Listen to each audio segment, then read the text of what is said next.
Agora sim. Olá, pessoal.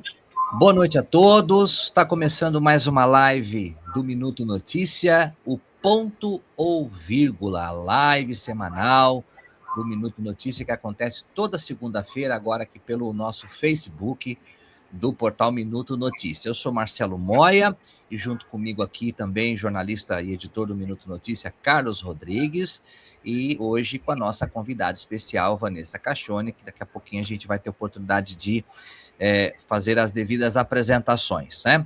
Agradecer pela sua participação, você que está começando aí a assistir a gente, o que vai assistir a gente depois pela gravação também do YouTube, lembrando que finalizando essa live pelo Facebook, a gravação fica disponível no canal do YouTube. Só você procurar lá, youtube.com/portal Minuto Notícia, e todas as lives, todas as entrevistas do Ponto ou Vírgula estão disponíveis lá no canal do YouTube, né? Lembrando você para seguir a gente nas redes sociais, também além do facebook.com/minnoticia, também no Instagram, Portal Minuto Notícia no Instagram, e claro, o nosso site de notícias, o portal de notícias que mais cresce em Jacarezinho e região, prezando pela qualidade e pela independência jornalística, www.minutonoticia.com.br, jornalismo de verdade. Carlos, boa noite.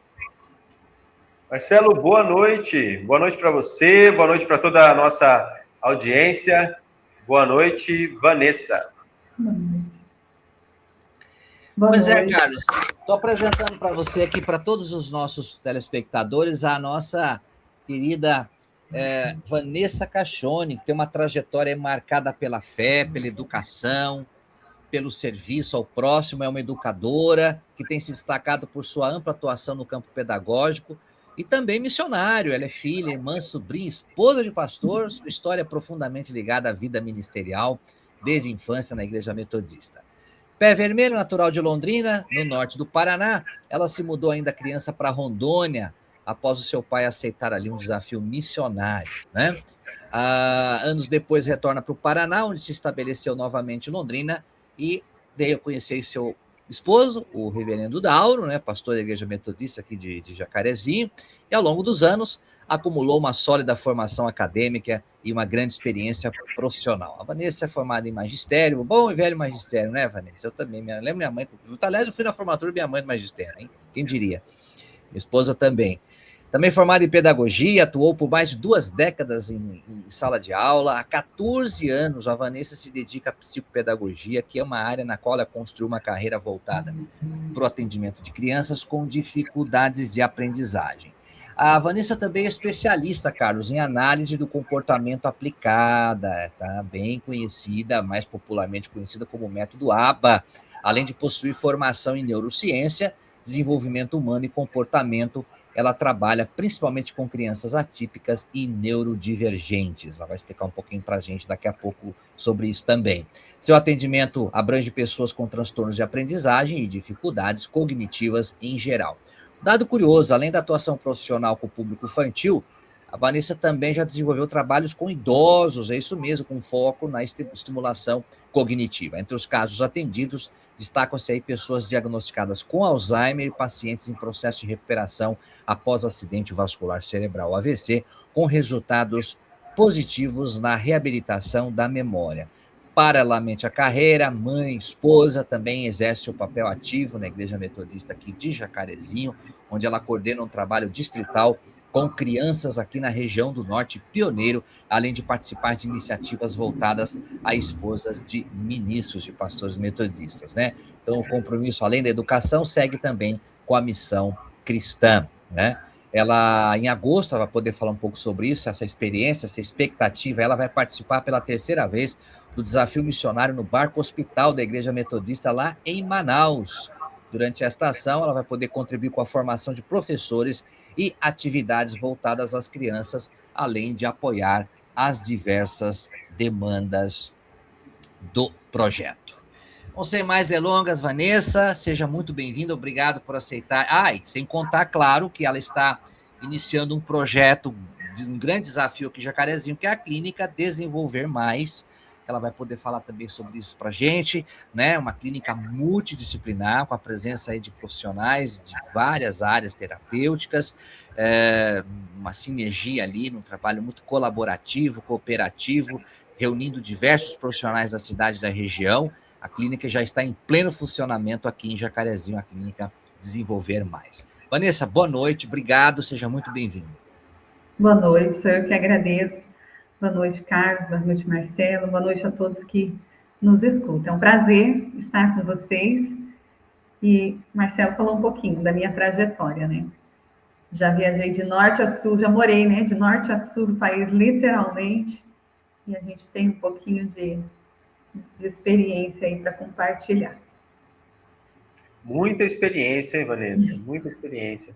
E olha, Marcelo, eu tenho até a satisfação. Depois, uma pessoa falou comigo: poxa, vocês vão entrevistar a Vanessa? É uma pessoa muito querida. E aí, a Vanessa, ela atendeu, né? Ela atuou como psicopedagoga junto a uma pessoa muito querida, uma pessoa próxima a mim. E eu fiquei feliz em saber que ela ajudou tanto, né? O desenvolvimento dessa criança, agora adolescente já. E é muito importante esse trabalho. Nós não temos noção, nós não temos no nosso dia a dia a dimensão da relevância desse trabalho, o impacto que ele tem.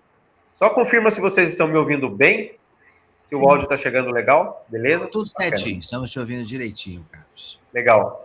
Vanessa, queria começar. O Marcelo já falou de toda a sua experiência, essa leitura bem ampla, né? Então, todo mundo já consegue ter uma noção de como você chegou até aqui, né? Eu queria que você fosse direto já ao ponto da psicopedagogia. Vamos falar dos atípicos e tudo mais, mas de uma forma bastante abrangente, inclusive para aquela circunstância, né, em que o pai, a mãe, observa uma situação que eu acho que é generalizada hoje, Vanessa, e a gente costuma falar, a criança agitada.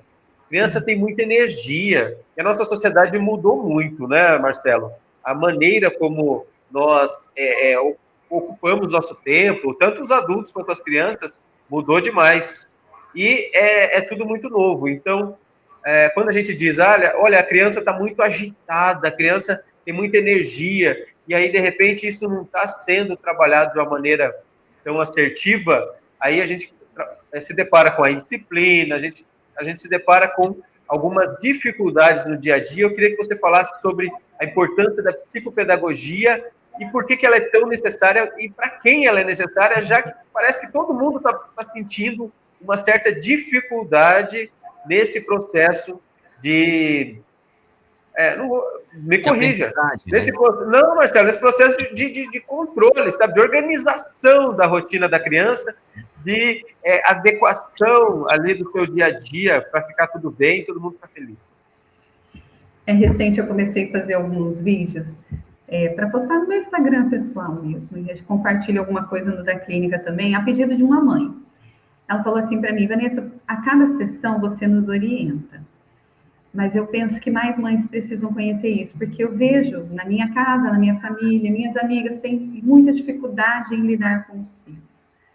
Os tempos são outros, né? Muita influência e diversas influências as crianças estão submetidas hoje, e não é tão fácil hoje em dia criar filhos. E as mães às vezes falam assim para mim: me dá um passo a passo. Eu não sei como fazer. E eu percebo que são coisas básicas, né? Por exemplo, ajustar a rotina. Eu falo, vamos ajustar a rotina, e a mãe não sabe nem por onde começar. O pai, então, me desculpem, vocês são homens, mas a maior dificuldade são com os homens, em seguir rotina, em ajustar a rotina e auxiliar a mulher nesse processo. O homem, ele quebra mais a rotina, Vanessa, é isso? Nós, homens, quebramos mais? Tem dificuldade em seguir rotina, porque eles têm a rotina própria de trabalho, tudo, e quando envolve a organização da casa com os filhos, às vezes é mais difícil, acaba ficando um pouco para a mulher. E eu sempre trago para a família isso, sabe? A importância do papel do pai. O pai é a lei, né, dentro de casa. O pai, ele precisa exercer a paternidade, ser auxiliar da mãe nesse processo. E a gente vê que existe um desajuste muito grande. As crianças vão dormir a qualquer hora, ou não dormem direito, não tem uma alimentação adequada, não tem horário para levantar, não tem horário para comer, não tem horário para tomar banho, para fazer tarefas, então, é a hora que dá. Ou ao último momento do dia, às vezes até antes de ir para a escola, no outro dia. Então, se não existe uma organização dessa rotina, fica difícil. E não é raro eu receber aqui crianças que não têm transtorno nenhum. Imagino. Está totalmente desorganizado. É aquela criança agitada, e não significa que ela seja uma TDAH, é uma criança que só precisa ser ajustada a rotina. E aí, se está tudo desorganizado, também vai interferir na aprendizagem. Então, eu sempre Vanessa, um parênteses então, Vanessa e Carlos, você tocou num ponto nevrálgico, fundamental. Você não acha que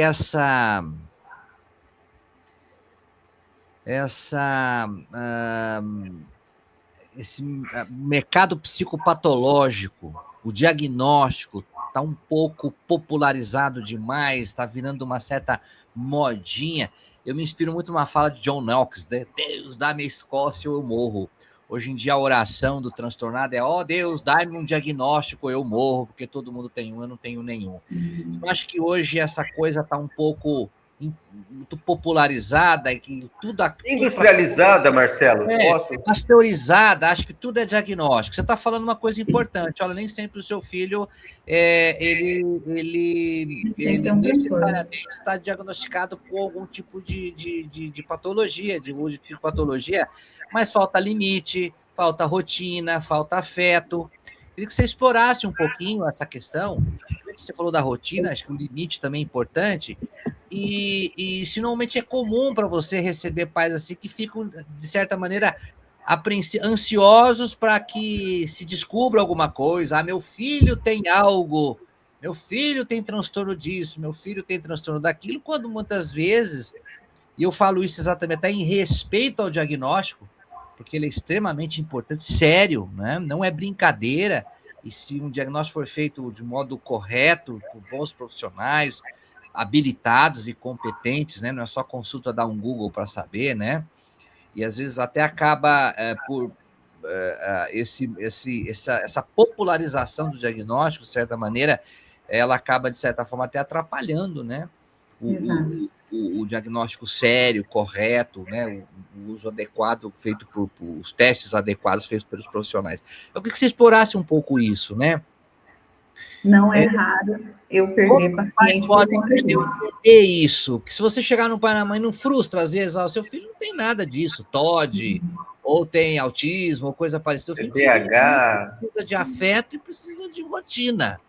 Sim. Eu já perdi paciente por conta disso, porque os pais chegam aqui falando em quantas sessões você precisa para avaliar meu filho. E eu sempre digo assim, olha, eu não tenho pressa de diagnóstico. E falo, se você tem pressa de diagnóstico, procure outro profissional. Eu penso que a criança chega, eu preciso investigar. E eu faço uma investigação séria.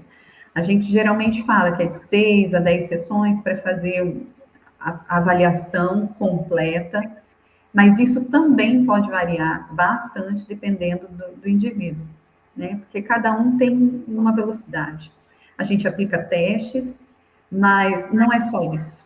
Eu vou na escola, converso com os professores, coordenadora, com a diretora, eu converso com a família, a gente faz toda uma investigação. Se essa criança faz outras terapias, a gente procura conversar também, em todos os ambientes onde essa criança está envolvida, para que então a gente possa fazer um diagnóstico. E o mais importante, a gente precisa primeiro estabelecer vínculo com a criança. A criança chega aqui morrendo de medo, não sabe o que vai acontecer com ela. Então, se eu não tiver um vínculo com essa criança primeiro, eu posso ter um erro de diagnóstico. Porque essa criança pode fazer ou não para se ver livre de mim. E isso não significa que ela tenha algum transtorno. Então, a gente precisa fazer um acolhimento primeiro e fazer toda uma avaliação bem minuciosa para que então a gente chegue num resultado eficaz. Eu já levei para avaliar a criança uma vez. Para perdão, eu tenho um delayzinho, às vezes você demora, desculpa interromper. Para quais situações a criança deve ser encaminhada à psicopedagogia? É necessariamente quando ela está com dificuldade de aprendizado ou não? Sim, qualquer dificuldade na escola. Sabe aquela criança que toda vez que vai fazer tarefa e é aquele transtorno em casa? Crianças que os professores estão sinalizando que as notas não estão dentro do esperado, crianças que não conseguem se concentrar na atividade, crianças que choram para realizar a atividade, aquelas crianças que não conseguem parar em sala de aula, né? E os professores são, na verdade, os nossos grandes parceiros nesse processo, mas os pais precisam estar atentos, né? E criança em casa, qual é o momento que a gente percebe? Na hora de fazer tarefa. E dificilmente os pais sentam com os filhos para fazer tarefa. Acha que ele tem que fazer sozinho. E o estar junto fazendo tarefa não é fazer pelo filho e nem deixar ele fazer sozinho, mas sim acompanhar nesse processo. Para quê? Para ver se a criança está dando conta de fazer e de que forma ela está realizando essa tarefa. Porque a tarefa sempre é um reforço daquilo que a criança já aprendeu em sala de aula. Então, se ela tem dificuldade para fazer a tarefa, é um sinal de alerta. Olha, essa criança não está dando conta. Vanessa, e tem uma questão dos pais, nesse sentido, da responsabilidade, você explora isso com eles, que os pais, de certa forma, têm uma responsabilidade em relação a cobrar da criança, exigir, ter a questão da rotina mesmo. Acompanhar, na verdade, esse processo, né? Acompanhar a vida escolar do filho. Tem pai que só vai na escola na reunião. Um apelo lá da direção, olha, pais, acompanhe a vida escolar dos seus filhos. Acho que tem havido, de alguma maneira, alguma displicência, algum afrouxamento por parte dos pais nesse processo de acompanhamento educacional dos filhos? Sim. Você tem notado isso? É comum? Demais, é demais. E às vezes eu chego aqui, porque eu faço acompanhamento escolar também, e aí tem pais que querem atribuir a responsabilidade única exclusivamente a mim. Eu, essa semana, falei para uma mãe, você precisa ir na escola e ver o que a professora vai te falar e você me repassar. Não, mas você não pode ir lá? Eu falei, eu posso. Mas você tem acompanhado a vida escolar do seu filho? Essa é sua responsabilidade primeira. E eu vou lá para tratar as questões pedagógicas, ver como ele está se desenvolvendo, as habilidades dele. Você vai lá como mãe, para saber quais são as demandas que a família precisa fazer. E no processo terapêutico, a gente não trabalha sozinho. Eu falo já para os pais, né? Tem pais que às vezes não estão dispostos, já perdi paciente por causa disso também. Porque eu faço o meu trabalho aqui em clínica, precisa ser feito em casa e a escola também fazia parte dela. Então, a gente trabalha unindo essa tríade para que possa funcionar e ter o desenvolvimento real da criança. Eu já tive pais que, quando eu fui ajustar a rotina da casa, nós precisamos ajustar, que a criança ficava com o celular até a hora de dormir. A hora que ele cansava, isso 2, 3 horas da manhã, que ele dormia. Aí, ali com o celular ligado. E aí eu falei, nós vamos ajustar a rotina da casa. Comecei a propor o ajuste de rotina. Na hora que eu terminei, o pai falou assim, não vamos vir mais. Nós não vamos mudar. A gente vive bem desse jeito e a gente vai continuar desse jeito. E é altamente prejudicial. A criança precisa dormir na hora certa, acordar na hora certa. O dormir Vanessa, tarde, não é só o tempo de sono que é importante. Né? Porque eu falo assim, ele vai tarde, mas ele acorda tarde. Mas isso está equivocado, porque o nosso cérebro ele tem um jeito de funcionar, que se a gente dorme muito tarde, a criança não vai desenvolver o cérebro da maneira correta. Eu tenho uma pergunta sobre a tarefa. É possível a gente perceber uma melhora na iniciativa da criança e na maneira mais natural com que ela faz a tarefa, só a partir do acompanhamento? Você já teve alguns casos que pai, mãe falou, olha, Vanessa, sentei do lado e já melhorou. Porque o nosso objetivo é realmente preparar a criança para ser autônoma. E aí, conforme a gente vai trabalhando, a criança vai superando as suas dificuldades e desenvolvendo outras habilidades, ela começa a ter autonomia. E os pais, é notável, quando a família trabalha em parceria com a gente. Interessante que você faz lembrar do filme lá do Leonardo DiCaprio, Prenda-me se for capaz, criado por pais muito permissivos, e ele passa o filme inteiro esperando que o Tom Hanks pegue ele. Isso passa uma mensagem de quanto, né, a criança e o adolescente necessita dessa continência. Ele precisa dos limites. Então, se o pai fala, não, deixa, dorme a hora que quer, acorda a hora que quer, ele não sabe o estrago, né, que ele está causando na vida emocional dessa criança. Tem uma coisa interessante que você está colocando aí, claro, você está elencando os aspectos constitucionais da criança, os aspectos ambientais, família, rotina, etc. Mas uma outra provocação.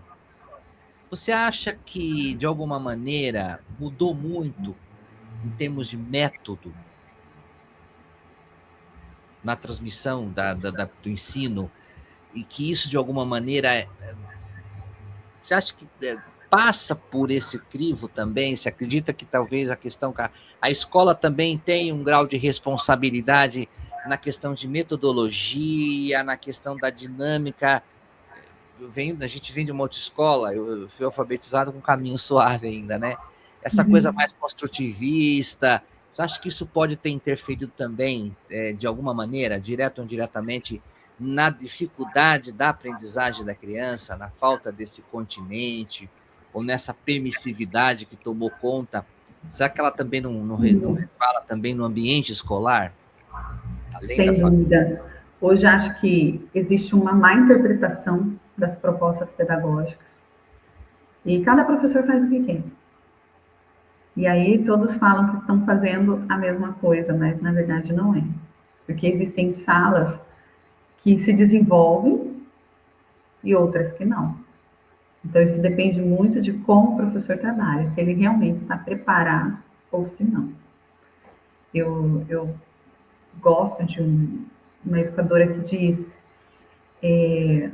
uma vez perguntaram para ela qual método, né, que seria bom para alfabetizar. E ela disse assim, todos. A questão não é um método. Você precisa conhecer a criança. E esse é o trabalho da psicopedagogia, investigar como a criança aprende. Se você souber como aquela criança funciona, você vai oferecer a ferramenta correta.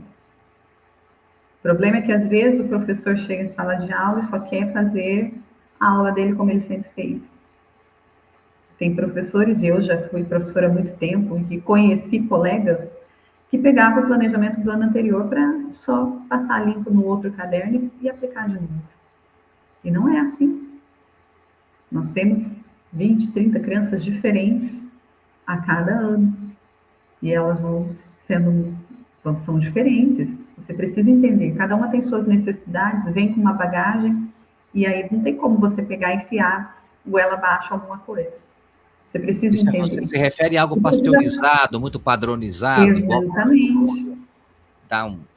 Hoje a gente vê professores fazendo sempre a mesma coisa, já estão há 15, 20 anos fazendo a mesma coisa. E aí as crianças não aprendem, não desenvolvem como? Tem coisa errada.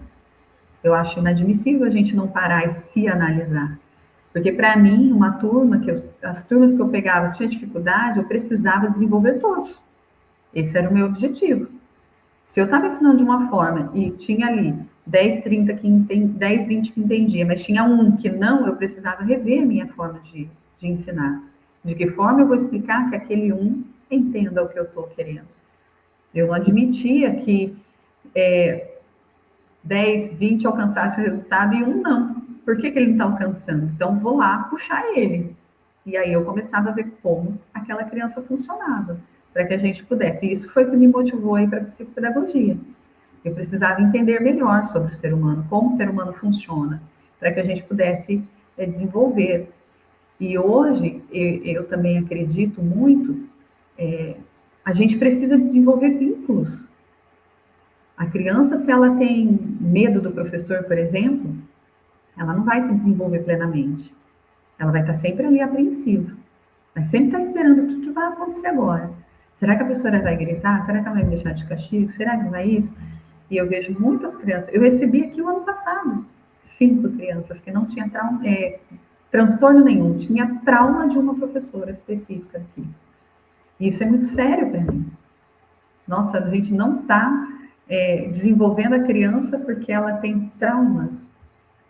Então, a gente precisa repensar a nossa forma de ensinar. Eu vejo, assim, muitas pessoas ao longo dos anos entraram na sala de aula porque pedagogia era fácil, ou porque não tinha outra opção.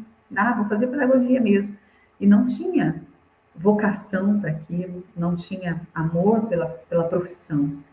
E aí tá lá, matando vidas. E se matando, porque ninguém consegue ser feliz dessa forma, nem o professor e nem as crianças. Vanessa, você faz um trabalho muito individualizado e personalizado, né? Sim.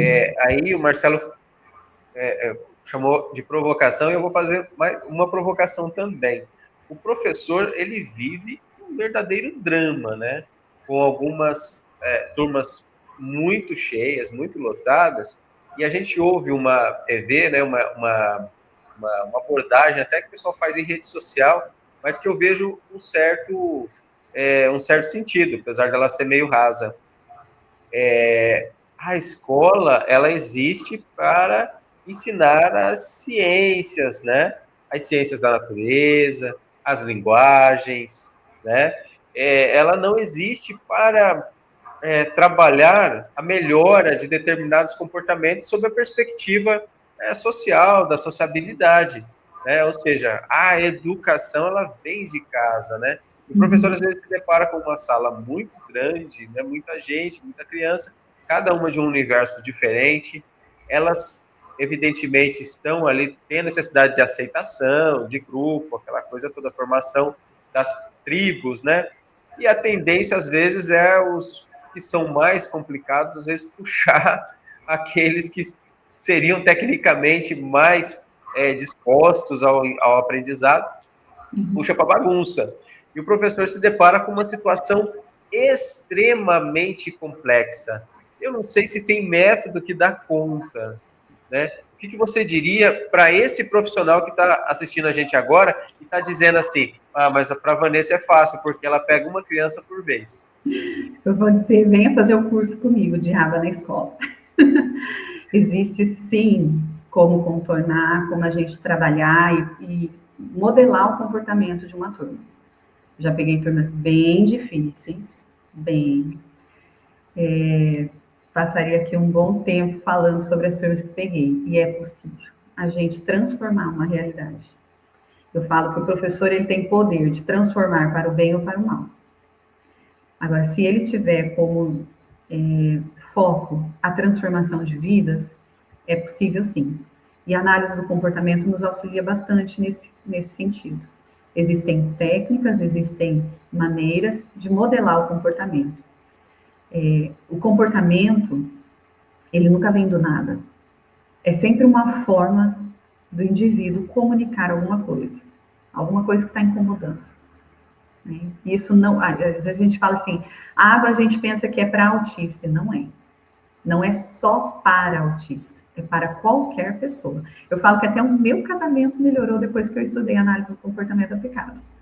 A minha casa melhorou, meus filhos melhoraram, eu melhorei.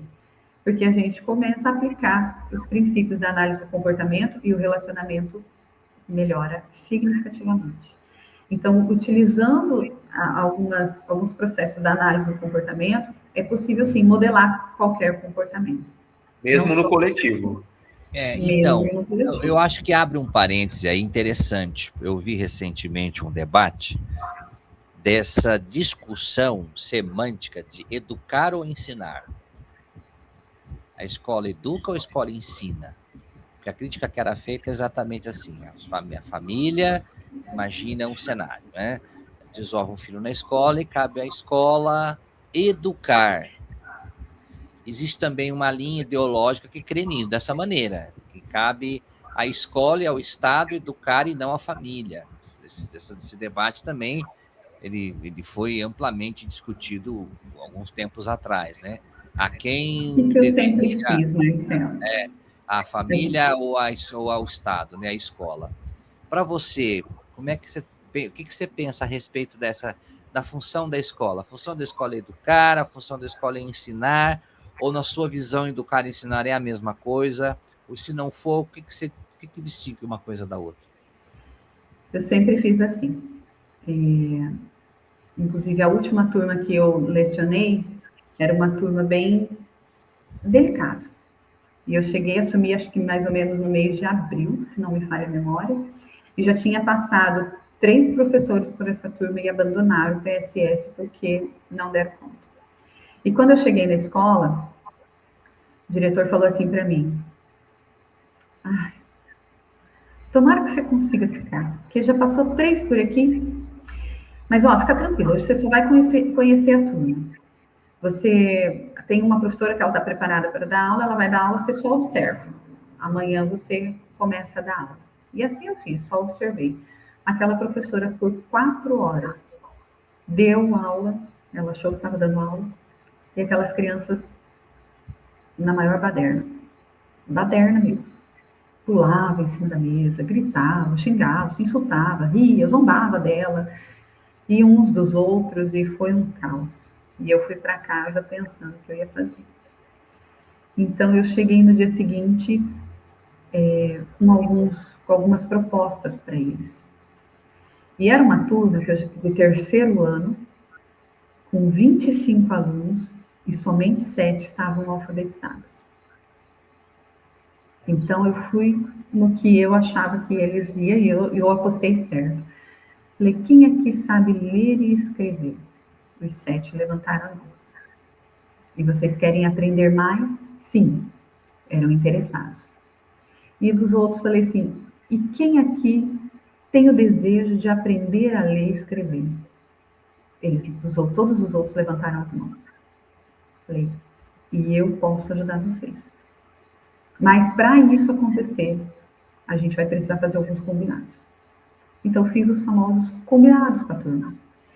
E aí, os combinados, não era assim, não pode isso, não pode isso, não pode aquilo, que geralmente eu vejo nas salas de aula. Mas eram combinados de que, durante a explicação da professora, vou prestar atenção. Então, não era aquele monte de não, mas dizia o que a criança precisava fazer, que é uma grande questão. Os pais, educadores, geralmente ficam, para com isso, não faz isso, não, e a criança nada de obedecer. Toda vez que a gente fala o que a criança deve fazer, que é o comportamento adequado que ela precisa ter, ela tende a obedecer mais rápido. Então, assim, eu fiz os combinados com os meus alunos. E falei, e amanhã, eu já tinha combinado com o diretor, amanhã eu quero todos os pais aqui. Ah, meu pai não veio, minha mãe não veio. Fala, diga que é a professora nova e que eu estou chamando os pais de vocês aqui. Quem não vier amanhã vai ter que marcar um outro dia para vir falar comigo, mas eu quero todos os pais aqui.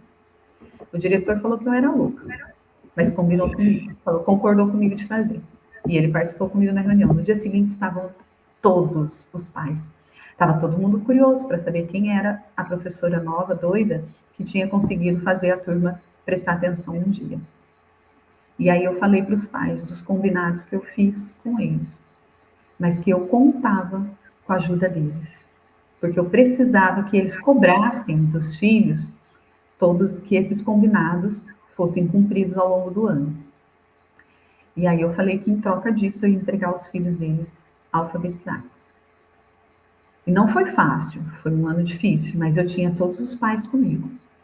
E eu comecei a ter cada vez menos problemas de comportamento. E aí eu comecei a conhecer a história de cada um, saber por que estavam vivendo daquela forma. Era um bairro bem marginalizado, muito sofrido, e aí eu comecei a plantar no coração deles, que eles precisavam aprender, porque eu trabalhei com uma ideia de sonhos. Um dia eu cheguei e falei assim, qual é o teu maior sonho? O que você pensa fazer na vida? Um queria ser médico, outro queria ser professor, tá, mas qual é o caminho para nós chegarmos até lá? Então, a escola fazia parte desse caminho. E aí eu comecei a mostrar isso para as crianças. Os pais não... Eram alguns que tinham estudado, então eles não tinham essa perspectiva. E aí foi ao longo do ano uma alegria dizer assim, professora, sabia que a minha mãe está aprendendo a ler comigo? Porque eu tinha ensinado a criança a ler. Chegava em casa, ele fazia tudo e a mãe estava começando a aprender a ler. Outro dia chegou uma criança e falou assim, sabia que a minha mãe voltou a estudar? Porque você falou para a gente que estudar é importante. E se a gente quer ter um emprego melhor, precisa estudar. Então minha mãe quer ter um emprego melhor. Ela voltou a estudar.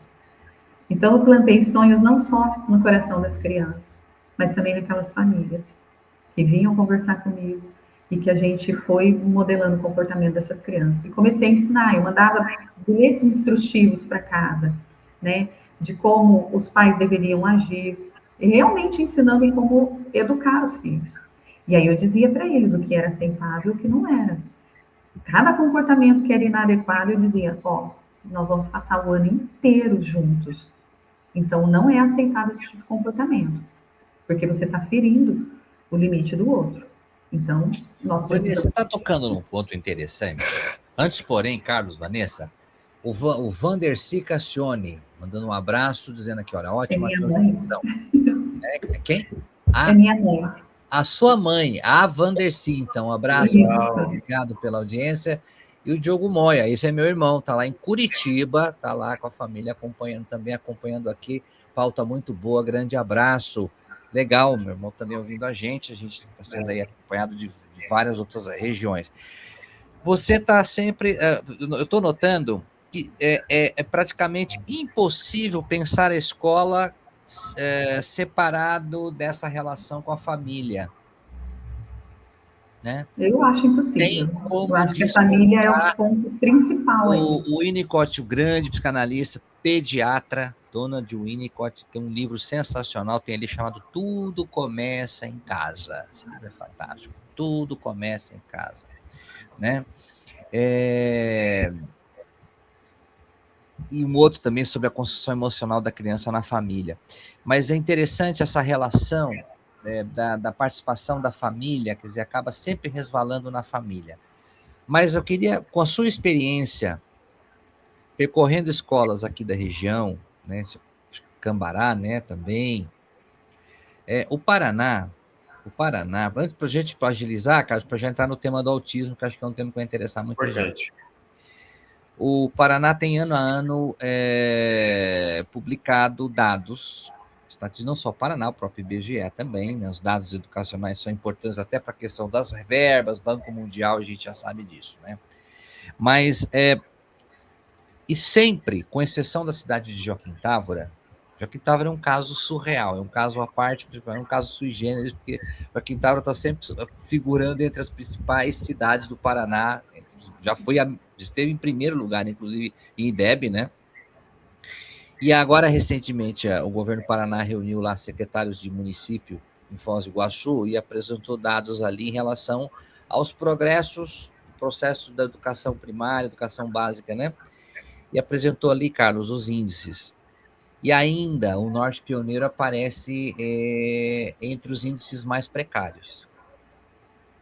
Inclusive Jacarezinho. Jacarezinho, em outros tempos, já figurou em último lugar, não está mais, né? Vem aos poucos, já saiu dessa colocação inquietante, preocupante, mas ainda figura. Bandeirantes parece também que está entre as últimas cidades do Paraná na questão da alfabetização, Vanessa. Que leitura que você faz? Você falou agora a questão da família, você falou da questão do professor, da atualização, de rever papéis, de rever funções. O que ocorre? Você acha que tem a ver com o quê? É falta de investimento? É falta de estrutura?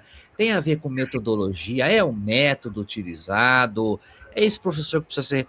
O que você imagina que precisa acontecer para que a nossa região do Norte Pioneiro saia, né, Carlos, desse lugar preocupante? É desconfortável, né? É preocupante, porque é uma região que precisa de crescer muito em desenvolvimento econômico, é uma região que tem uma infraestrutura ainda a ser desenvolvida. Você tem uma ideia, um calcanhar de Aquiles, que Jacarezinho se exibe como polo cultural, Jacarezinho se figura no cenário nacional, cidade da educação, mas os números não condizem. Depois você vai olhar as estatísticas e fala, mas em termos de educação, a gente está despencado lá, ainda está na derradeira. O que você pensa a respeito disso? Não, é uma coisa que falta. São muitas. Vou citar duas situações. Um tempo atrás, fui numa palestra aqui na cidade, fui convidada para uma palestra totalmente gratuita. Todos os professores do município de Jacarezinho foram convidados e a Luciana Brits ia ministrar, a maior alfabetizadora do país hoje, uma referência em alfabetização e em educação especial. ela é psicopedagoga, é de Londrina, tem Instituto Neurosaber, e se tinha 60 pessoas lá era muito. E a maioria eram pais, não eram professores. Nós tivemos um simpósio sobre autismo esses dias atrás, no início do mês, aqui em Jacarezinho. Tinham 700 inscritos. Poucos eram professores de Jacarezinho. E aí, eu estava lá e vi, assim, o nível da palestra. Eram palestrantes muito, muito bons, que eu já tinha ouvido em outros lugares, e justamente fui porque sabia que ia ter coisas para se acrescentar. E eu perguntei a uma pessoa que trabalha na Secretaria da Educação, assim, por que os professores de Jacarezinho não foram dispensados das aulas para estarem aqui? E ela respondeu, foi ofertado, mas não tiveram interesse. Isso, assim, me chateia, porque as coisas são ofertadas, mas poucos têm interesse. Daí comecei a observar, então, aqueles que tiveram interessados estavam lá, mas era muito pouco número. Então, eu vejo Vanessa, não deveria ser, né? Porque nós temos a UEMP, nós temos, um celeiro, né, no ensino superior da educação, inclusive. Então, nós deveria ser o contrário, né? Gente de fora. Nós oferecemos tudo para gente de fora. O Saviani, aí, esses tempos aí, gente, aí cadê o povo da né? Pois é, oferecemos coisas para gente de fora. Agregador, pensante, né, no campo da pedagogia. No simpósio veio gente até de Maringá. Uma das melhores faculdades de pedagogia do Paraná, da cidade, né? E com excelentes profissionais. Então, percebe essa discrepância, Carlos, essa incoerência? Porque aí você olha os números e fala, não, o que está acontecendo? Porque não condiz com a realidade, com tudo que a cidade tem para ofertar. Existem projetos sociais, existe esporte. Então, que passa, sim, por professores desinteressados. Você acha que isso resvala na questão salarial, falta de estímulo, de apoio? O que ocorre? Ou é uma questão cultural, é uma questão da cidade? Você que teve a experiência de viver em outras cidades, outras regiões do Brasil, passa por isso também, por uma questão também da cultura local, esse desinteresse, essa falta de estímulo? O que será que acontece? Os professores reclamam de falta de valorização profissional. E quando a gente fala de valorização profissional, eu entendo que não é só uma questão salarial. Eu já trabalhei ganhando pouco e muito feliz em lugares onde existe valorização profissional. Valorização profissional vai muito além do salário, mas sim condições de trabalho. Condições de você, quando a família também está perto. Então, eu penso assim que as famílias precisam estar mais próximas das escolas, cobrando um ensino de qualidade. Hoje em dia, os pais simplesmente deixam as crianças lá e não acompanham os filhos. Quando a escola, a família acompanha, né, o trabalho da escola, é diferente, porque daí a escola também cresce dessa forma. Os professores vão se capacitar porque os pais sabem do que estão falando. Você não quer chegar num lugar e falar com pessoas que sabem mais do que você para você ficar quieto. Você quer ter um diálogo com as pessoas. Para ter esse diálogo, você está todo mundo no mesmo nível. Então, falta isso. Mas, Vanessa, eu acho que tem a questão do Estado, dos educadores, dos professores do Estado, da rede estadual, não municipal, que também passa pela questão de valorização, e inclusive está aí, foi protelada uma possibilidade até de uma greve agora essa semana, né? Mas tem uma pegada, assim, eu noto que tem uma cobrança, que o governo põe a carruagem para andar, sabe, Carlos? A coisa a firmeza, a coisa é o seguinte, você não entendeu a cartilha? Você não entendeu? Então vamos fazer o seguinte, tchau, né? Já está acontecendo isso, acontece isso, sim, em vários estados. Um modelo de gestão mais rigoroso, que cobra, controlado, mais controlado, com sistemas, com softwares, com materiais que amarram, né? E o próprio professor, uma classe defende, acha que isso é meu opressor, que é ditadura, que eu sou obrigado a ir, que eu sou obrigado a fazer as coisas, mas, de certa maneira, querendo ou não, jogou o Paraná, a educação estadual jogou o Paraná lá, se não for o primeiro, né, dentro dos índices, está entre os principais estados do Brasil, mas talvez por causa desse rigor, dessa cobrança, dessa firmeza, dessa postura da gestão, e aí eu não entro no mérito, se isso está certo ou errado, e se a maneira como está sendo conduzida é adequada ou não, né? Porque aí entra no campo político, a gente não está aqui para isso, mas os resultados aparecem. E aí até briga, educação voltada para resultados. Mas, Vanessa, se não for ter resultado, então o que a gente está fazendo? Se não tiver uma ideia de... Tá aí, mas a que ponto esses resultados? Por exemplo, eu tenho informação de que em Jacarezinho, para levantar o número do IDEB, esses últimos anos, a ideia genial foi, não vamos reprovar ninguém. E desculpa, não entendi? Não? A ideia genial da Prefeitura de Jacarezinho para não ter um índice baixo no IDEB, não vamos reprovar ninguém. Aliás, a reprova é uma coisa que parece que foi abolida, né? Em geral, isso é geral, né? Não existe mais reprova, né? E aí, em que ponto? Não sou Professora, precisa ter reprova? Vamos ser claros nisso. Às vezes é necessário, mas o que se faz com essa criança que reprovou? Essa é a grande questão. Na minha época, eu sofri um bulizinho, repetente. A criança precisa ser acompanhada, e esse acompanhamento não existe. Pois é, ela foi reprovada porque não teve a nota, não atingiu a média. Mas de que forma que ela está sendo? Aí o que acontece? Ele reprova 1 ano, reprova 2, aí vamos passar, porque senão depois ele não vai poder ir. Continua sem saber nada. Mas aí nós vamos bater num lugar delicado, que é o escola para todos, né?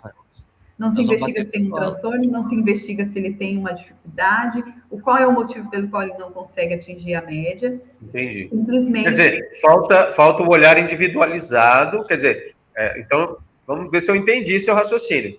Reprova-se, sim, porém, acompanhe, apure, verifique por que está reprovando e trabalhe esse aluno de uma forma mais individualizada, até porque a reprova não é para a maioria, né, professora? Né? Por favor, né? Então, mas ela não pode existir.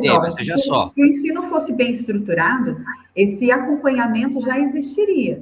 Porque daí essa criança em dificuldade, ela já começa a ser acompanhada desde o início do ano. Para que chegue e ela tenha um resultado, ela tenha êxito.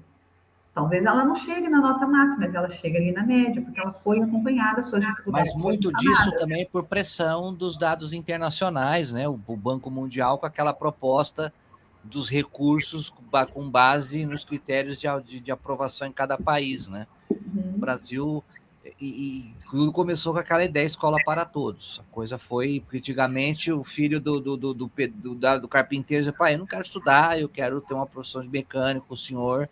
Depois ele ia fazendo um supletivo, alguma coisa, e ele cresceu e se tornou um bom mecânico.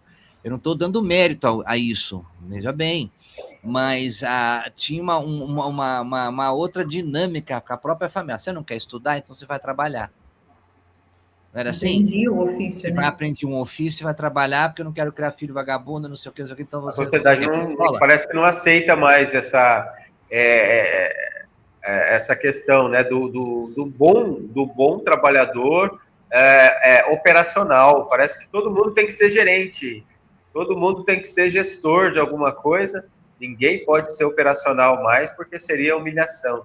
É uma coisa que vem de fora da escola para dentro da escola também. Gente formada em relações internacionais e trabalhando de Uber. Profissões secundárias. Porque não sabe, não tem nada técnico, né? Não tem essa questão esbarra aí. Cara, a gente podia entrar na questão do autismo, o que você acha? Vamos embora para essa questão, mas eu só para uma ponta solta aqui, Marcelo, para arrematar, queria saber se a professora concorda, que agora, olhando o orçamento macro, olhando contas públicas, professora, 25% dos orçamentos municipais são obrigatoriamente da educação. Isso é uma imposição constitucional, é uma imposição federal, né, da nossa Constituição. A sensação que fica para todo mundo é que não falta dinheiro. Você concorda? Não falta dinheiro. Falta o bom uso do dinheiro. Isso aí, Marcelo. Bora lá. Vamos andar com a pauta então, Marcelo. Mais barra na questão de gestão. Da dinâmica de gestão. Vem lá de cima. Bora lá, Marcelo. Vamos seguir com essa questão das famílias que, né, têm a convivência, né, e o desafio de educar crianças atípicas. Você já deu uma deixa poderosa ali, Marcelo, quando você falou dessa gourmetização, até essa industrialização da atipicidade, né? Da questão comportamental. Eu queria que a professora dissesse para a gente como filtrar isso, e se você acredita que vai ter um momento em que a gente vai começar a ter mais maturidade para lidar com isso, né? Não terceirizando para a saúde, para a educação, para a psicopedagogia, questões que são de comportamento, que são de hábitos da família, e buscando esses rótulos aí que parecem, por favor, não me deixe ser grosseiro, mas parecem, em muitos momentos, serem muletas para famílias que estão com preguiça de educar. Infelizmente, nós temos muitos diagnósticos equivocados hoje em dia. Aquilo que eu falei, eu levo muito a sério a questão de diagnóstico, e quando a gente vai avaliar, a criança já tem laudo e não tem todos os pré-requisitos do DSM. Isso é muito notório, infelizmente. Mas depois de um diagnóstico, não é simples você tirar. Eu, por exemplo, como psicopedagoga, não posso contestar o diagnóstico de um neuropediatra, nem de um psiquiatra, que é quem dá o laudo. A gente avalia, a gente investiga, levanta hipóteses, e quem fecha o diagnóstico é um neuropediatra ou um psiquiatra infantil. Ou até um pediatra, né, especialista, poderia ser também. Mas, hoje, é complicado. Porque nós temos pessoas que receberam um laudo, estão aí rotuladas para o resto da vida, recebem benefícios até, e não tem nada. Né? Tem, por exemplo, laudo de TEA, que seria só um TDAH, e é muito diferente, né? Até o tratamento é diferente. Tem pessoas que não têm nem TDAH, mas tem laudo de TEA. Ou tem só uma deficiência intelectual e tem laudo de TEA. Nem todo deficiente intelectual é autista. Então, começamos por aí. Eu acho que a gente precisa levar mais a sério a questão de avaliação, né? De laudo, não se avalia uma criança em uma sessão, é bem complicado isso, né? Precisa ter uma avaliação multidisciplinar. Eu só, como psicopedagoga, não posso levantar essa hipótese, levar só a minha hipótese ao médico, precisa ter uma avaliação de uma equipe, né? Porque existem muitos aspectos que são observados para a constituição de um laudo que não é só dentro da minha área. Precisa ter uma avaliação de uma fonoaudióloga, de um psicomotricista, né, de outras áreas, de um psicólogo, é essencial. Então, não podemos levar de qualquer forma a avaliação, precisamos levar mais a sério. Você vê, professora, essa seriedade chegando nas famílias? Você vê mais famílias preocupadas em acertar?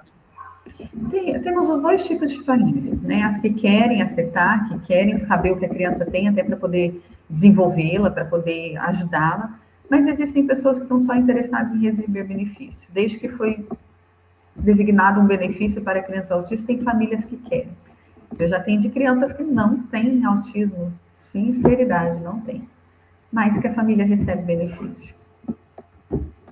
Essa questão dos benefícios, para ficar mais claro, para todo mundo acompanhar a gente, não para, né? Então, já se discute, por exemplo, isenção de IPTU. Tá ficando sério isso, né, professora? Exatamente. É complicado.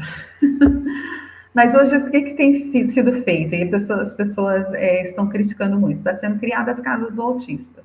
Justamente por causa disso. Eram muitas pessoas recebendo benefícios muito altos, né? E que não faziam todas essas terapias nas clínicas e acabavam embolsando. Ou a clínica ou o paciente acabava embolsando.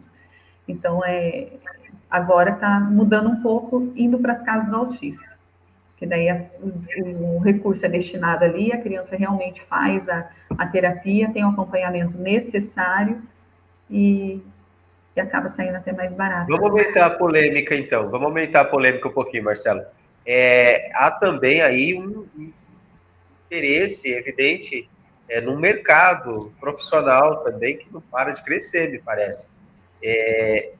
Também já está isso, também já é um problema, é alarmante, ou ou a gente não tem que se preocupar com isso ainda na sua avaliação? E essas casas, elas devem trabalhar, a gente espera que trabalhem com muita seriedade. Essas organizações, elas são mais públicas ou mais privadas, híbridas? Qual que é o modelo? São mais públicas, né, hoje em dia.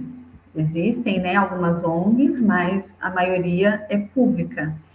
E sim, tem muita gente querendo ser terapeuta porque ganha bem, né? E aí nem sempre a pessoa tem uma formação adequada ou se dedica como deveria e tem essa preocupação no indivíduo. Eu acho que a grande questão é nós precisamos ter interesse no desenvolvimento da criança. E nem sempre todos os profissionais têm interesse. E acabam passando tempo ali sem desenvolver a criança com seriedade. E aí acho que abre um parênteses importante, que essa lei que nós tivemos, esse projeto de lei, o decreto 12.686/2025, que reforça a política de inclusão em escolas comuns, isso resvalou nas APAES do Paraná. Carlos, aqui no Paraná, as APAES têm essa dupla função, elas funcionam tanto como clínica como escolas. Querem fazer esse descolamento, querem que a criança atípica, neurodivergente... Elas oferecem o ensino regular, né? O trabalho das APAES é válido como ensino regular. E é isso que está se... o que é pensado por todo o Paraná como um projeto absolutamente inclusivo, alguém ousou dizer que não, que isso exclui. E querem levar essa criança, esse aluno, né, hoje regularmente matriculado nas APAES paranaenses, para uma escola comum, uma escola convencional, digamos assim, né? Não que a é uma escola incomum. Na minha opinião, vai matar a criança. Você acha que isso vai ser um colapso? Assim, as escolas não estão preparadas para poder receber? De jeito nenhum. Aquilo que eu falei, os professores hoje em dia não têm nem interesse em aprender, em se aperfeiçoar. Falam que não são obrigados a participar dessas coisas que são fora do horário. Não buscam formação, é a minoria que tem. Teria que passar por uma sólida capacitação, um treinamento técnico para se preparar para receber. O professor que está dentro da PAI, ele tem um preparo. Ele não vai para lá se ele não tiver, né, a formação adequada, se ele não souber trabalhar, e não entra. Falo que o professor de APAE é um ser diferente. Está lá porque ele gosta do que ele faz, porque se não gostar, ele não fica. É um público desafiador e que precisa de uma seriedade nesse trabalho para que a pessoa possa desenvolver essa criança. Um ambiente adequado, né, Vanessa? Apropriado, uma estrutura que a escola pública hoje regular não possui, ela não dispõe desse aparato estrutural, técnico, de professores qualificados, né, treinados para isso. E o modelo híbrido, professora, ele é viável? A criança ter um turno na sua escola especializada, no APAE, e ele ter um turno na escola regular, no Imaculado? Como é em São Paulo, como funciona no estado de São Paulo? Depende, a gente tem que avaliar caso a caso. Para alguns é muito positivo e para outros pode não ser. Então, por isso... Professora, falta, então, na sua visão, um olhar mais... Olha, e aí a gente acabou de falar que dinheiro tem, né, para a educação. Lembrando aí esse bolo orçamentário importante. Então, falta mesmo individualizar, né? Trabalhar a educação de forma um pouco mais individualizada, né? Tem recurso humano também para isso, professora? Só tem dinheiro, recurso humano não acompanha. Não tem. Agora mesmo, com a nova lei, foi tirado os professores de apoio, né, para essas crianças. E aí eu questiono, tem criança que necessita do suporte, do apoio do professor, e está sem. Professor de apoio, você está dizendo aquele profissional que ficava na sala de aula, junto com o professor titular. Aí eu até tenho uma pergunta que eu quero compartilhar com o Marcelo. Será, Marcelo, que a gente observando, né, sobre a perspectiva da transparência, do gasto público, da prioridade, não estão gastando demais com kit de robótica e software e mobília e deixando, às vezes, do lado humano, né? Pode ser que essa seja uma resposta, né, importante. Onde está o dinheiro, não sei. Virou modinha, porque aí vai estudar robótica, mas o que fica montando lá é Lego. Precisamos repensar muito a educação. Então, então, às vezes a gente está fugindo do básico, né, do elementar, a gente está deixando eu chamo de volta a família. A família precisa cobrar das políticas públicas. Mas, Vanessa, eu sempre defendi, e eu já falei isso para vários políticos de nível municipal. O municipal esquece que não dá, não se diz, tem QI para entender as coisas que a gente fala. O nível estadual, o nível federal, que o grande desafio hoje do poder público, nós precisamos, isso é uma ideia minha, nós precisamos criar as escolas da família, as escolas de pais. Eu trabalhei numa escola que escola tinha... de pais. Era esse projeto, braço direito das escolas, como condição, tal qual para ganhar bolsa, benefício, matricular o filho na escola, os pais deveriam, pelo menos, não sei se vai resolver, mas pelo menos trazer esses pais, né, sentar numa sala de aula e dizer o seguinte: olha, agora é com vocês. Eu acho que quem precisa ser educado agora é a família brasileira, não é mais somente a criança. Se aproximar desses pais e oferecer estrutura. E quando a gente vai para as escolas, né, atender a queixa da gestão sempre é mais difícil lidar com a família do que com a criança. Então, esses pais precisam... É uma prova disso que eu acabou de dizer, né? Que o pai diz: nós não vamos trazer mais o filho no atendimento psicopedagógico, porque vai quebrar uma rotina que a família está acostumada. Exatamente. Que a criança dorme a hora que quer, vai dormir tarde. Professora, a gente está caminhando para o finalzinho já da nossa entrevista, e passou voando, né? Foi um piscar de olhos aqui, Marcelo. E eu queria, antes de fazer o nosso ponto ou vírgula, porque eu já fui, durante a conversa, já fui pensando aqui alguns tópicos do nosso ponto ou vírgula, mas antes de fazer, eu queria que você falasse, professora Vanessa, aproveitando da sua experiência, né, na questão da espiritualidade, de como, né, a vida cristã, ela transpassa todos os aspectos da sociedade, da educação, do desenvolvimento humano, né, das questões filosóficas, das questões, inclusive, da dimensão psicológica, do bem-estar. Eu queria que você falasse sobre o espaço para a fé na educação e como trabalhar isso de uma maneira cidadã, não impositiva, não restritiva e nem discriminatória, porém, trabalhá-la de uma forma saudável, em tempos de tanto conflito, conflagração, polarização e tudo mais. Eu penso que o que eu vejo aqui, as crianças que as famílias são cristãs, independente de religião, mas são cristãs, são famílias que se organizam mais facilmente, que têm uma base familiar e uma estrutura melhor. E aí essas crianças automaticamente se desenvolvem também melhor. E crianças que vão à igreja e que são instruídas dentro dos princípios bíblicos, são crianças que se comportam também de uma maneira diferente. São crianças também que sonham, que projetam, porque é muito comum termos crianças hoje, você fala assim: qual é o teu sonho de vida? Eu vou ser youtuber, ou então eu vou ser influencer. E a gente sabe que a probabilidade desse emprego dar certo é mínima, né?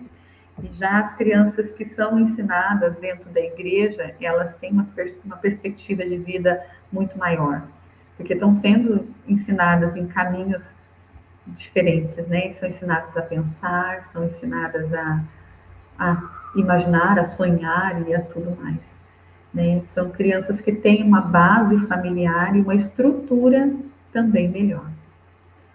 São crianças que dão menos trabalho na escola, né? Não que não tenha, né, trabalho, mas são crianças que geralmente dão menos trabalho. E eu falo assim, o meu diferencial, eu não consigo distinguir, Vanessa é só psicopedagoga, não.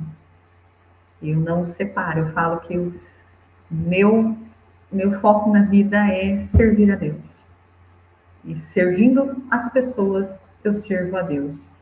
E eu não preciso ficar falando de Bíblia, falando de Jesus o tempo todo, para transmitir o amor de Deus para os meus pacientes. Mas eu transmito através das minhas ações, do meu cuidado, trago essas famílias também para perto, e sempre elas perguntam, você é crente, né?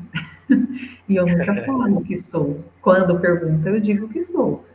Mas não me apresento assim, mas as pessoas veem esse diferencial, né? Porque, e eu dou graças a Deus por isso, né? Que eu não preciso... Vanessa, essa fé está te levando em agosto para Manaus. Exatamente. Queria que você falasse um pouquinho desse projeto aí do desafio missionário do Barco Hospital da Igreja Metodista.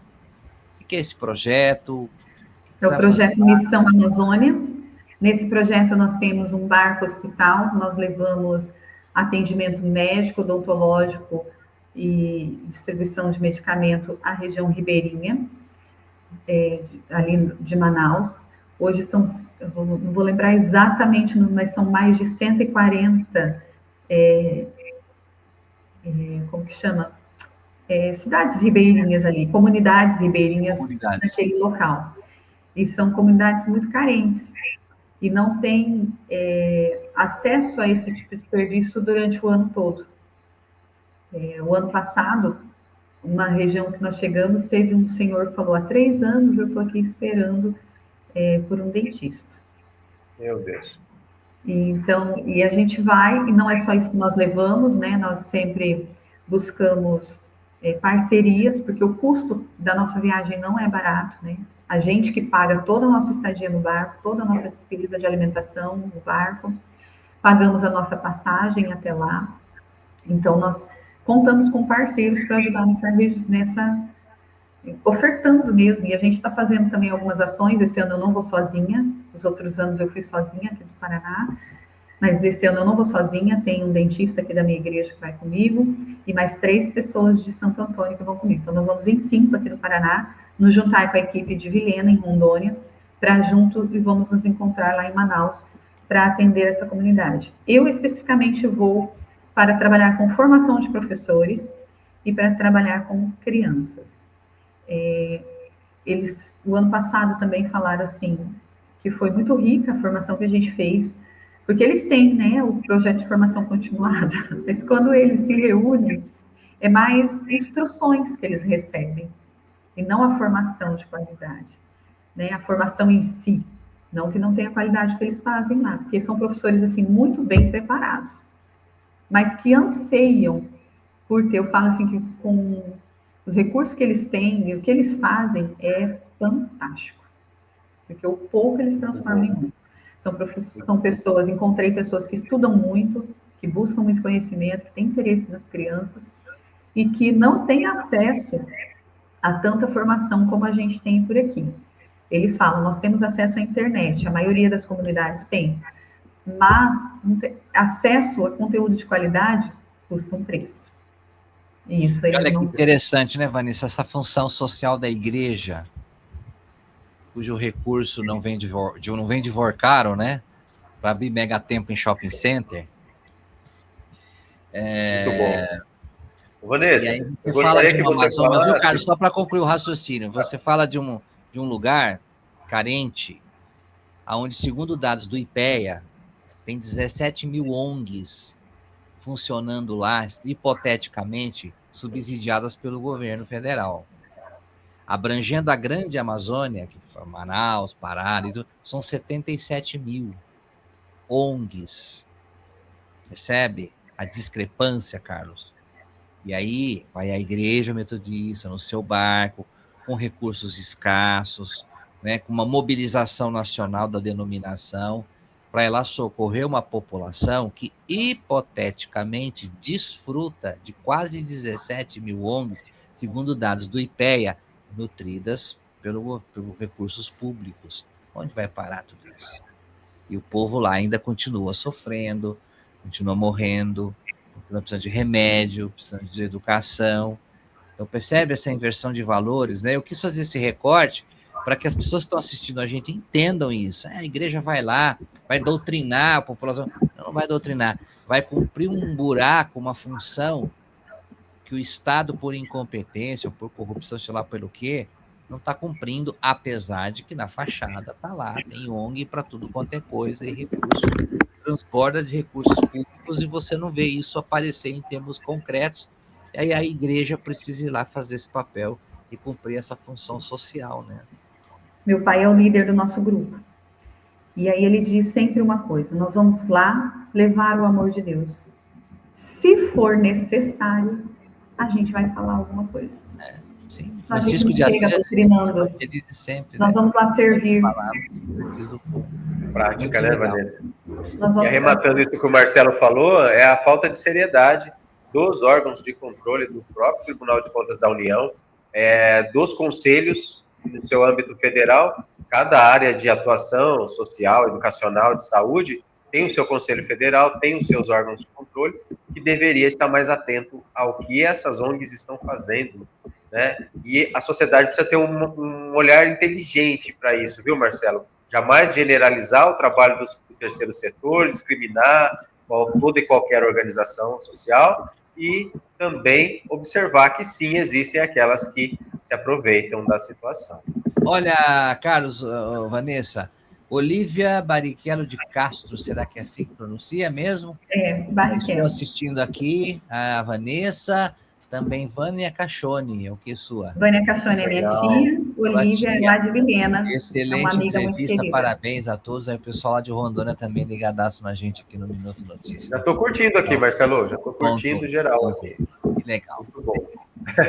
Vanessa, a gente tem mais uns minutinhos, fala pra gente, o Desenvolve Mais Jacarezinho realiza um trabalho, eu sou apaixonado por essa causa, a questão do câncer infanto-juvenil, e vocês estão desenvolvendo uma ação que as pessoas que estão nos assistindo, que vão nos assistir depois, vão poder ajudar com as tampinhas. É isso? Conta pra gente rapidamente como é esse trabalho. Nós somos agora um ponto de coleta, e nós estamos apoiando a ONG Viver em Londrina, que arrecada tampinhas de plástico, né? As tampinhas de garrafa PET, de produtos de limpeza e até mesmo aquelas tampinhas de pasta de dente. E essas tampinhas a gente vai levar para a ONG lá, eles levam para reciclagem, e o valor que eles arrecadam é revertido em prol das crianças em tratamento com câncer. Então, olha aqui, gente, ó, garrafas de bebida, ó, água, refrigerante, sucos, leite, isotônico, chá, também embalagens de higiene pessoal, como shampoo, condicionador, cremes, pastas de dentes, colírios, repelentes, todas essas tampinhas. Professora, que interessante. E produtos de limpeza também estão incluídos, ó. Podem ser doados lacres de alumínio e tampas provenientes de produtos de limpeza, sabão líquido, amaciante, detergente, desinfetante, água sanitária. Quer dizer, a gente tem tudo isso em casa, né?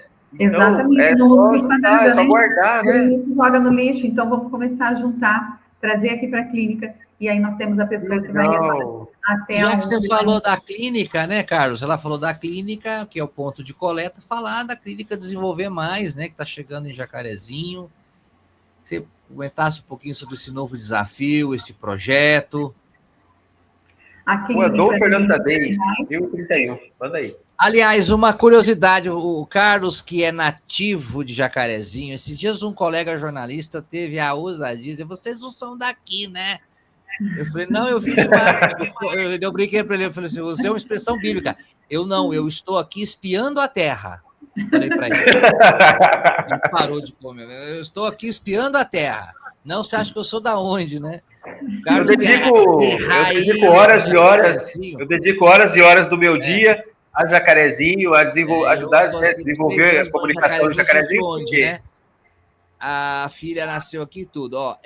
Mas é o seguinte, Tadei com 2 Ds ou com D só? Com I ou com Y?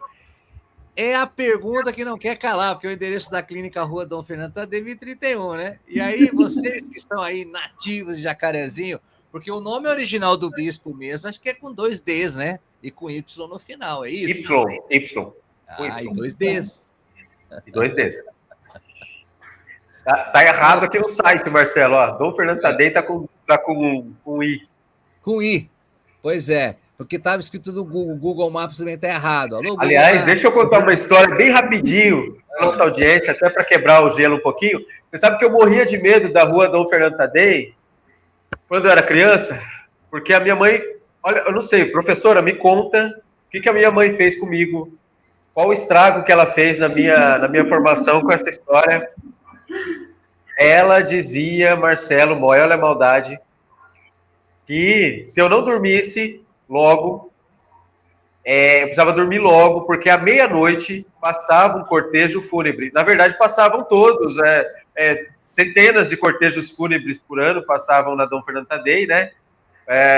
Mas passava ali na região ali da Sucam, da antiga Sucam, e eu tinha que dormir, porque senão passava o cortejo ali dos fantasmas e tal. E aí eu cresci com essa coisa da Dom Fernando Tadei, a Rua do Cemitério, né? E é uma coisa meio louca, né, Marcelo? Você acha? Aliás, nós precisamos chamar, nós estamos com saudade do Costa Júnior, o fantasma do chicote. A pessoa escrevendo pelo amor de Deus, no Minuto Notícia, o Costa Júnior, o fantasma do chicote, e parou, ele está sumido, perdido em algum lugar, alguma mata por aí, né? Está devendo resenha para gente. Aliás, a rua ali, só fazendo uma retificação, a Dom Fernando Tadei e a Heráclio Gomes. Heráclio Gomes, ali, né, que era José Pavan de um lado e Heráclio Gomes do outro. Eram as duas ruas que eu tinha medo ali na minha infância. Mas nós vamos convocar o Costa Júnior para voltar a falar de política na resenha do Minuto Notícia, né? O fantasma do chicote. Mas vamos lá. Agora, vamos completando a história da clínica, vamos voltar aqui que a gente está. Vamos lá. Professora, a clínica desenvolve mais? Quais são os serviços que ela oferece? Qual é a proposta de trabalho? Como as pessoas podem buscar vocês através desse trabalho aí da clínica? Então, a Clínica Desenvolver Mais, nós estamos aqui pertinho da Jadave, na Dom Fernando Tadei, 1031, bem no centro. Nós temos uma proposta de desenvolver vidas, desenvolver habilidades, independente da idade, independente da condição, se tem ou não transtorno. Não é só para autistas, é uma clínica para todos. Então, temos psicopedagoga, não sou só eu, tenho mais psicopedagoga aqui. Temos psicólogo, psicanalista, fisioterapeuta, nutricionista, fisioterapeuta, falei, e temos, devo estar esquecendo alguma, temos terapeuta floral. Então, a Lídia me ajudou. Fazemos avaliação neuropsicológica também, temos uma neuropsicóloga atendendo aqui na clínica, e terapia ABA. Bom. Essa é a nossa clínica. Estamos com uma proposta bem bacana. É uma equipe de terapeutas assim muito boa, muito bem capacitada, muito bem comprometidos. Todos. Telefone para contato, e-mail, passa para a gente. Telefone para contato é 43 99855 4929. 99845 4929. Ok, Marcelo vai colocar ali na legenda também, para a gente estar divulgando o serviço aí. 43 99855 4929. Instagram? Cline.desenvolver mais. Legal. Mas acho que acessem lá. E o Instagram da professora? Quem quiser mandar uma mensagem, mandar um direct? Mandar um direct para a professora Vanessa. Qual que é o seu Instagram, professora? Vanessa.cachone.rodrigues. Isso aí. Muito bom, Marcelo Moya. Vamos para o nosso ponto ou vírgula. Professora, aqui é VaptVupt, é coisa rápida, tá? Eu vou dar um tópico, você me diz se isso é ponto final e dá uma explicadinha básica ou se é um assunto que precisa ainda de ser mais discutido, ser mais esclarecido, ou se você acredita que é um assunto que vai se arrastar no debate público, no debate da sociedade, no debate temático da educação, né? Uhum. Professora Vanessa Cachone, ponto ou vírgula, palmada. Palmada? Não deveria existir. É um ponto, não tem que existir. Existem outras maneiras de educar. Legal. Reforço escolar. vírgula. Precisa ser repensado, precisa continuar, precisa existir de verdade. Educação de gênero. Esse fantasma, né, que muita gente nem entende a expressão. Para mim é um ponto. Eu acho que Deus criou homem, mulher e acabou. Para mim é ponto. Ensino integral deu certo? Ah, sim. Eu acho que tem muita coisa para ser melhorada, ser repensada e sendo aperfeiçoada, porque precisa se adequar a cada cidade, a cada realidade. Mas eu acredito muito. Meu filho já está no 9º ano, ele estuda em tempo integral aqui e a gente vê muitos pontos positivos. Eu realmente acredito. Acho bom, porque está sendo desenvolvida muitas habilidades. Não, além do ensino curricular, outras habilidades são desenvolvidas e nisso o meu filho tem se desenvolvido assim de uma forma muito satisfatória. Bem, uma vírgula aí, vamos aperfeiçoar a escola integral. É isso aí. Quer acrescentar algum, Marcelo? O carnaval trouxe o tema polêmico das famílias enlatadas. Para você, família, ponto ou vírgula. Família, para mim, é ponto. É o que Deus criou. Homem, mulher e filhos. Né? E hoje a gente vê muitos modelos aí de família que é a razão, às vezes, de algumas situações comportamentais das crianças. Aí fala assim, é resolvido aqui em casa, porque a gente conversa muito, e quando chega aqui para mim, a gente vê que na cabecinha da criança existe uma confusão imensa. Como conceber? Como fazer a criança conceber isso? E não é algo natural para mim. Professora Vanessa Cachoni, psicopedagoga, uma experiência aí de mais de 20 anos em sala de aula e consultórios, né? Trabalha com o método ABA, que faz essa... É o extremo da individualização. Oi, professor? A ciência, ABA. ABA não é um método. Não é método, é ciência. Isso. Mas é o extremo da individualização no sentido diagnóstico e também, porque não terapêutico, né, professora? É isso aí, né? Muito bem. Marcelo. Pois não, professora, pode falar. A ciência ABA, ela trata cada indivíduo na sua singularidade. E a partir disso, a gente desenvolve habilidades nele. Muito bom. Eu gostei demais dessa entrevista, Marcelo Moya, não sei você. Tem mais participação aqui de telespectadores, para a gente mandar um abraço aqui. Cadê? Vamos, olha só, o Dionísio Aguinello dos Santos também, parabéns pelo programa. Que legal.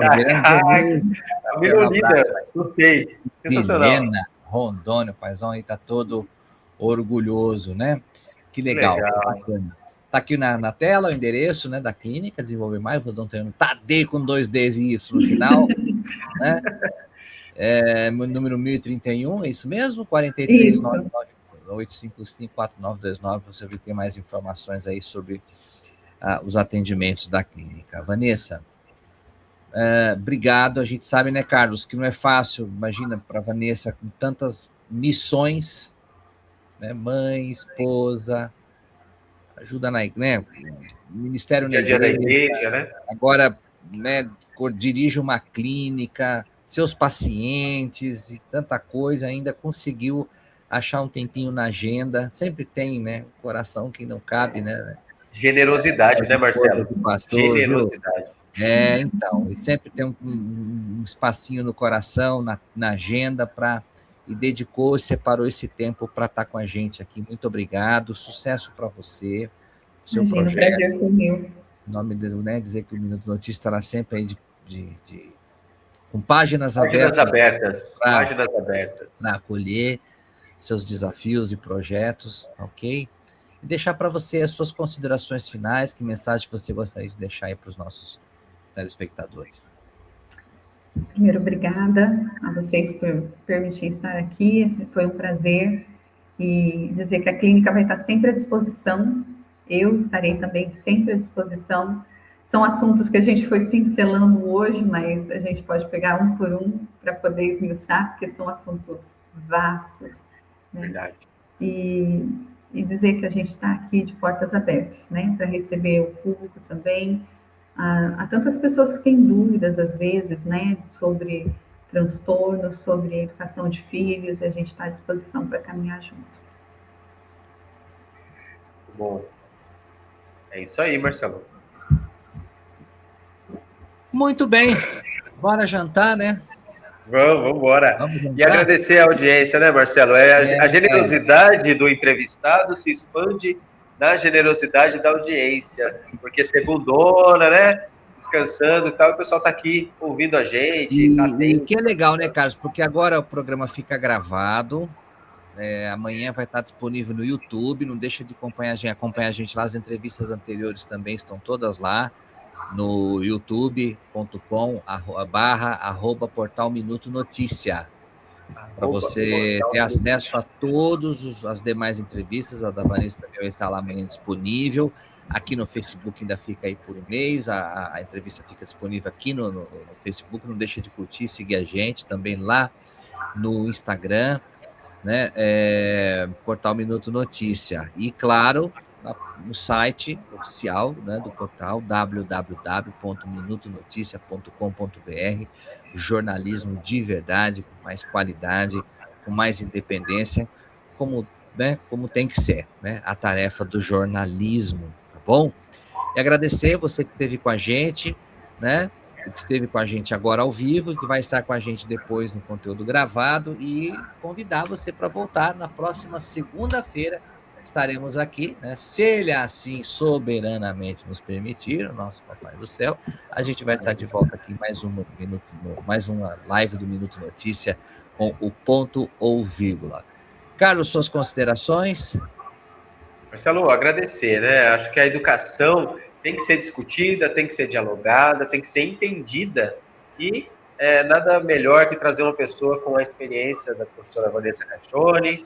Agradecer pelo trabalho que ela tem feito por Jacarezinho, né, um trabalho de formação de educadores, de realmente abertura de horizontes. Eu acho tão alentador, professora, quando você diz, olha, as questões relacionadas ao controle da sala, à disciplina, que tem sido a maior queixa, né, a grande queixa dos professores, ela tem jeito, né? Eu acho isso alentador, né? E chama também todo mundo a pensar na responsabilidade da família e pensar na individualização do aluno. Eu acho que foram pontos muito chave, né, Marcelo, da nossa conversa.